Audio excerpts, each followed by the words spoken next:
Hello tout le monde, c'est Margot. Je vous retrouve aujourd'hui pour une recette de baba au rhum express. On y va, c'est parti. On va commencer par séparer nos blancs de nos jaunes. Je récupère mon sucre et je viens le mettre dans mes jaunes. Et on va venir mélanger jusqu'à ce que ça blanchisse.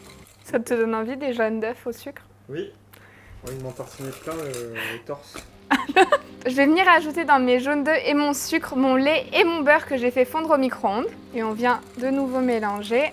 Quand c'est bien homogène, on ajoute notre levure dans notre farine. Et ensuite, on vient ajouter ce mélange-là dans notre préparation. Quand on obtient une pâte bien homogène, on va venir monter nos blancs en neige et on les incorporera ensuite dans cette pâte. On veut des blancs qui soient bien mousseux et pas trop montés. On incorpore un premier tiers parce qu'on va l'incorporer un peu plus vivement. Hop, quand c'est homogène, c'est naturel comme position. On ajoute un autre tiers restant délicatement et on ajoute le dernier tiers. Là, on a notre pâte à baba qui remplace la brioche traditionnelle qui nous permet de faire des babas express. Et on va couler cette pâte dans nos moules à baba. On va les mettre sur une plaque et on les fait cuire pendant une vingtaine de minutes à 180 degrés. Les babas sont cuits, on va pouvoir les parer et les démouler. On prend un grand couteau et on va venir les couper ici à ras pour avoir des babas bien droits. Et t'en fais quoi après du top?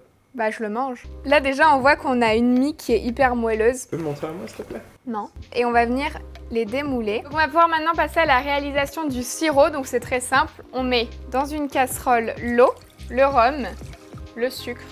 On va prendre une gousse de vanille dont on récupère les grains. Et on met la gousse avec les grains dans le sirop.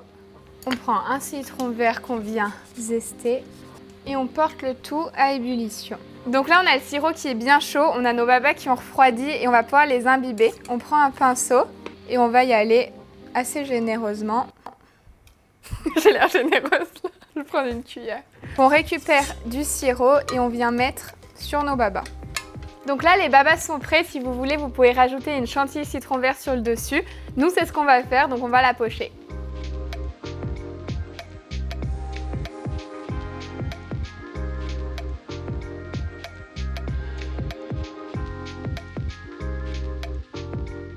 Les babas au rhum sont terminés. Vous pouvez retrouver la recette complète sur le site de 750 g. Et nous, on se voit très vite. À bientôt!